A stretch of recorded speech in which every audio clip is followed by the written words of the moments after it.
Mélanie Calvat. Mélanie Calvat est la bergère de la Salette à laquelle la Sainte Vierge est apparue le 19 septembre 1846. Le texte du message qu'elle a reçu est sans contestation possible d'origine divine. Par la suite, Mélanie Calvat n'a jamais cessé d'avoir des communications divines, dont elle ne parlait pas explicitement, mais dont elle tenait compte dans ses conversations et dans sa correspondance. Aussi pouvons-nous citer comme appartenant au moins indirectement à la révélation divine quelques passages de ces lettres, particulièrement ceux qui présentent un caractère prophétique. L'abbé Combes, curé de Dioux dans l'Allier, qui pendant une certaine période la visitait tous les jours, s'exprime aussi dans son journal au sujet des modalités de ces visions. La plupart de ces visions ne sont pas physiques, mais intellectuelles. Depuis plus d'1 an qu'elle est ici, elle n'a eu la vision physique de Notre Seigneur ou de la Sainte Vierge qu'une quinzaine de fois. Ces visions intellectuelles sont très fréquentes, plus que quotidiennes. Elles sont soudaines et de peu de durée, 1-2 minutes ou plus. Voici cependant ce qu'elle m'a lâché par surprise. Elle a toujours eu la vision de la lumière de la présence de Dieu depuis qu'elle l'eut pour la première fois, étant toute petite. C'est la vue de Dieu qui est lumière dans sa propre lumière. En plus de cette lumière permanente, Mélanie Calvat bénéficiait de la présence constante à ses côtés de Jésus enfant, qui l'instruisait de tout et sans l'aide duquel elle ne savait rien faire, disait-elle. Cette lumière et cette présence l'informaient de l'état surnaturel de la France et de l'Église. La France, autrefois catholique, s'est choisie toutes les immondices de l'enfer pour les mettre à la tête de la nation. Francs-maçons, carbonaro, juifs, protestants, socialistes, anarchistes, etc. Il me semble que la France française ne se doute pas de ce que lui préparent dans l'ombre ses plus fiers ennemis qui désirent son anéantissement et y travaillent sans cesse, tant que Dieu le leur permet. Pauvre France endormie, elle ne se réveillera que quand elle sera sous le pressoir de la colère de la justice divine. Notre gouvernement franc-maçon est l'envoyé de Dieu pour nous punir, nous faire pénitence, nous faire rentrer dans la vraie voie de la justice, nous faire tomber à genoux avec un cœur contrit et humilié devant le Très-Haut. De même que le mauvais gouvernement et l'envoyé de Dieu le sont aussi les nombreuses maladies, la peste, le choléra, les tempêtes, les inondations, la foudre, la grêle, etc. Rien ne vient par hasard. Un franc-maçon me disait un jour « Quel intérêt a le démon, puisque vous appelez démon l'esprit qui me révèle si exactement tout ce qui m'arrive, quel intérêt a-t-il » Il a l'intérêt, lui ai-je répondu, de vous faire perdre la tête quand il sera sûr d'être votre maître absolu. Et déjà, vous êtes assez sien, puisque vous lui obéissez si bien en tout. Il vous conduit par la main là où il veut que vous alliez. Ainsi, vous n'êtes tous que de très humbles bouffons du diable. Et on a bien raison de vous bander les yeux quand on vous reçoit dans vos loges infernales.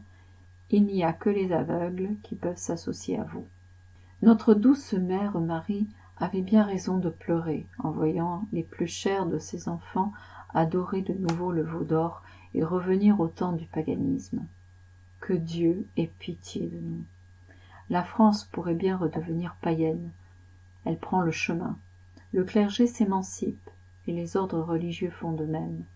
On ne réfléchit plus, on ne se sert même plus de la raison logique.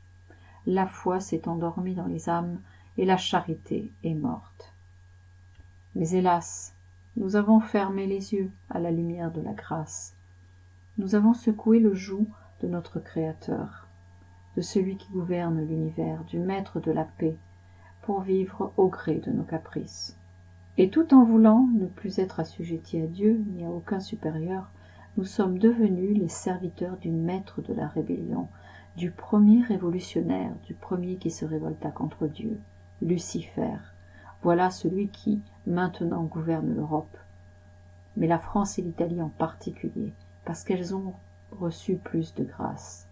La pauvre France ne pense qu'à faire des folies, qu'à bien se divertir en toute manière. Pauvres aveugles, pauvres insensés. Mélanie Calva se rend très exactement compte qu'il reste encore aux francs-maçons beaucoup de chemin à parcourir pour imposer leur religion à la France. Citation. « Je ne sais rien, mon révérend père, au sujet de cette guerre à mort qui se prépare, dit-on, entre la France maçonnique et la France chrétienne pour cette année 1898. En vérité, cela m'étonnerait, parce que le culte que les maçons rendent à leur dieu Lucifer, je ne pense pas qu'il soit passé et imposé à la France comme religion d'État. » Fin de citation. Si Mélanie Calva ne craint pas de qualifier les francs-maçons de lucifériens, c'est qu'instruite par la lumière divine qui l'accompagne, elle va au fond des choses. Certes, la plupart des maçons ne savent pas reconnaître leur véritable appartenance, parce qu'ils sont les premiers aveuglés. Citation. « Les lucifériens sont comme le maître qu'ils servent, traîtres, vindicatifs, jaloux, ambitieux, vaniteux, farouches et cruels. Que peut-on attendre de bon des disciples de Satan, le premier révolté ? Et dire que notre France, qui n'a pas cru au miséricordieux avertissement de la meilleure des mères et à l'annonce de l'infâme secte luciférienne, s'est presque toute jetée dans les bras de cette épouvantable secte, pour rendre ses adorations au chef de l'enfer. Pouvons-nous croire que Dieu ne vengera pas sa gloire et tous ses droits outragés par les nations autrefois si privilégiées ? Il les vengera.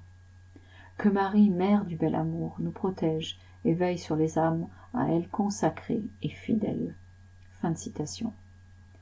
Mélanie Calva rejoint les plus fins analystes de l'histoire contemporaine quand elle constate que toute cette contamination luciférienne s'opère somme toute paisiblement dans l'acceptation et la connivence universelle. Citation. « En vérité, les catholiques, sans parler des autres, aident merveilleusement à composer, à préparer le règne de l'Antéchrist. Les lucifériens n'ont pas à combattre beaucoup pour former ce régiment d'endémonie. Tout cela se fait paisiblement. Voir les foules se jeter dans la gueule de Satan, c'est à faire trembler, mourir de douleur. Et cette universelle maladie de l'aveuglement, personne ne s'en plaint. Et c'est encore pire pour le malade de ne pas sentir son mal, mal qui le ronge et le dévore. Pauvre France, elle, si orgueilleuse, n'est même plus en état de reconnaître son malheureux et méprisable état. Et attendons encore un peu, et nous verrons les églises céder, donner aux loges lucifériennes. Attendons que les juifs francs-maçons soient entièrement les maîtres chez nous, et nous en verrons de belles. » Fin de citation.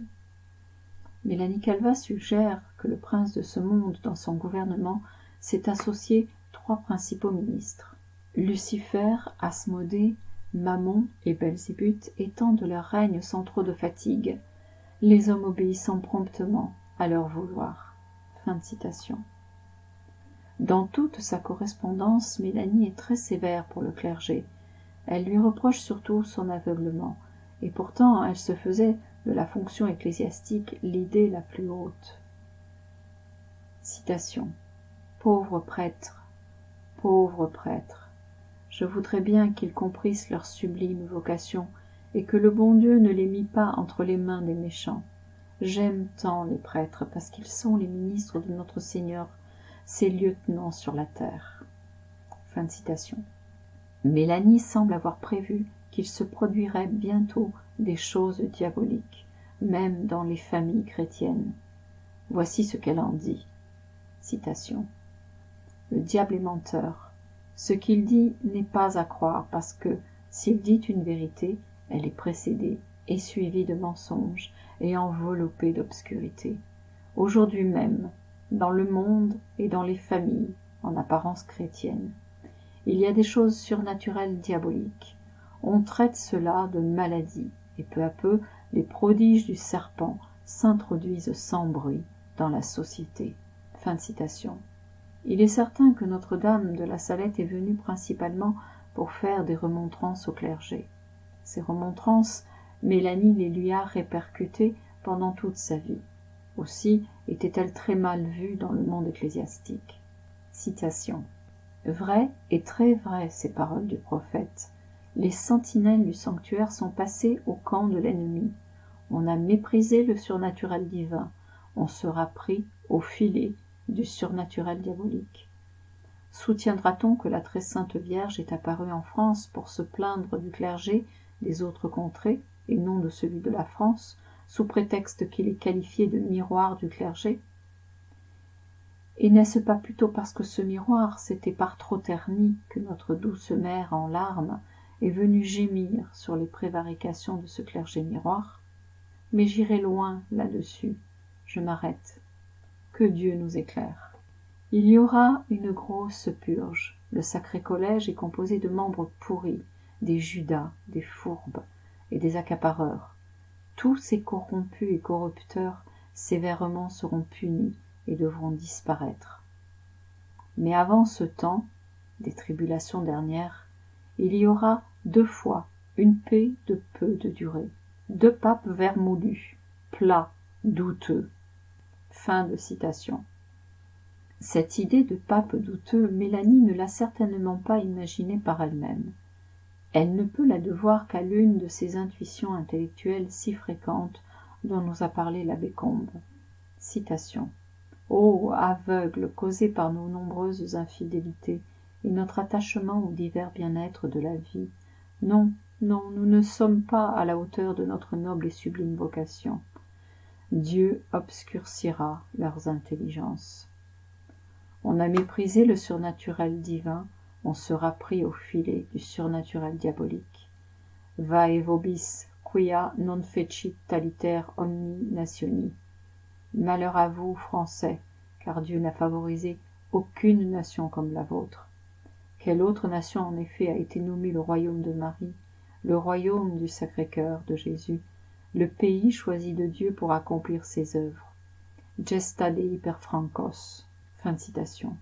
La volonté de Dieu n'est pas de châtier, mais d'épargner. Citation. Si le bon Dieu ne voulait pas épargner son peuple, il ne l'aurait pas averti. Fin de citation. Des châtiments modérés ne seraient plus compris. Ils ne guériraient pas le mal profond de la société chrétienne. Il faudra des épreuves très sévères. Citation. En vérité, la société est bien malade, et pour la guérir, il lui faut une médecine très forte, très amère. Elle a vu plusieurs types d'épreuves. On ne s'imagine pas la manière dont Dieu exterminera les hommes. On pense à une guerre, des guerres entre nations, à des guerres civiles, à la persécution contre l'Église, à des pestes, des ouragans, des tremblements de terre, etc. Mais moi, je ne trouve pas cela aussi effrayant que lorsque Dieu lui-même, par sa toute-puissance et d'une manière qu'on ne connaît pas, exterminera les hommes déjà ivres de sang. Pour l'ordinaire, oui, le bon Dieu se sert des hommes comme instruments pour relever la société, lorsque dans cette société il y a une certaine crainte de Dieu, du respect pour l'autorité, et pour les autorités, une certaine souplesse à se soumettre. Mais aujourd'hui, que l'orgueil et l'esprit d'indépendance sont arrivés au nu, aucun homme ne pourra jamais dompter la rébellion et freiner les sociétés. Il nous faut la verge de fer dans la main de la justice divine. Fin de citation. Comme beaucoup de mystiques, Mélanie a vu dans la crise un moment paroxystique qui fera penser à la fin du monde. Citation. La vénérable mère Chapuis ne se trompe pas. Oui, notre divin maître sauvera le monde, mais combien de fléaux se succéderont les uns aux autres, vont châtier la France et l'Europe, combien de meurtres, d'assassinats et combien de sang versé. On ne peut pas s'imaginer le cataclysme prochain et les horreurs. Il semblera que c'est la fin du monde. Fin de citation. En même temps qu'elle décrit en termes violents les calamités à venir, Mélanie Calvat attire l'attention sur la nécessité de la confiance. Citation. Il faut se confier au bon Dieu, qui saura, même au milieu du feu, préserver les siens. Oui, certainement qu'après une guerre, il y aura une paix de 25 ans. Il y aura alors un roi sur le trône de France. Que de choses se seront passées.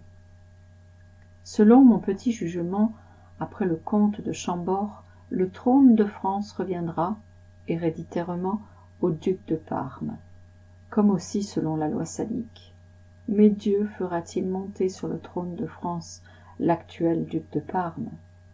C'est un secret qui reste dans la nuit pour le moment, parce que notre France d'aujourd'hui n'est pas disposée à vouloir, selon le Très-Haut, un roi très chrétien, et n'a pas le jugement saint pour le choisir. C'est Dieu seul qui le lui donnera en son temps. Nous n'avons qu'à prier et à implorer de Dieu sa grande miséricorde. » Fin de citation. Mélanie sait fort bien qu'un roi doit être donné à la France, mais comme toutes les vraies mystiques, elle insiste sur sa désignation providentielle. Citation. « Et Dieu nous donnera un roi, et un roi auquel on ne pense pas, et il nous le donnera après les fléaux, petits et grands, après que le sang sera versé, et il ne sera versé ni cette année, ni l'année prochaine, ni l'année d'après. Peut-être que je me trompe, mais pour moi je croirais me méfier de la bonté du bon Dieu envers nous. Si je m'occupais du roi futur, surtout en ces temps-ci, où nous devrions, la face contre terre, prier, supplier le bon Dieu d'avoir pitié et miséricorde de nous. Dans ce moment, la France ne veut pas de roi, et quand le moment sera venu, Dieu trouvera le roi à donner à la France humiliée jusqu'au centre de la terre. » Fin de citation. Les passages prophétiques sont très nombreux dans la correspondance de Mélanie Calvat. Nous avons été obligés de nous limiter, d'autant plus que nous avons voulu y joindre quelques-unes des réflexions qu'elle a faites sur la société catholique de son temps. On peut dire que par elle, nous savons ce que Dieu pense de la France et de l'Église. Une religieuse de Lyon. Le révérend père de Ravignan, quand il était en résidence à Lyon, allait souvent visiter un couvent de moniales dans lequel il rencontrait régulièrement une âme privilégiée. Elle lui confia quelques données prophétiques dont elle avait été gratifiée. Par la suite, les données recueillies par le révérend père de Ravignan prirent place dans les mémoires inédits d'un certain abbé Donat. On les rencontre dans le recueil d'Adrien Péladan. Voix prophétiques ainsi que dans celui de Novaille et Savigny, où nous les avons puisées. En voici quelques extraits où nous retrouvons 3 notions prophétiques essentielles. Un naufrage inévitable, dont Dieu seul peut nous sauver et qui est suivi d'un règne glorieux. La France va être précipitée du fait de sa grandeur et foulée aux pieds. Oh, que les temps que j'entrevois seront malheureux pour elle. La société, semblable à un vaisseau, sera battue par les flots courroucés des mauvaises doctrines. Les fougueuses passions, les farouches instincts se déchaîneront contre elle, et elle paraîtra, aux yeux de plusieurs, sur le point de faire un naufrage inévitable. On ne pourra plus rien attendre des hommes. Dieu seul pourrait la sauver. Mais comment espérer de lui ce miracle de bonté et de miséricorde, puisque la justice arme sa main contre nous?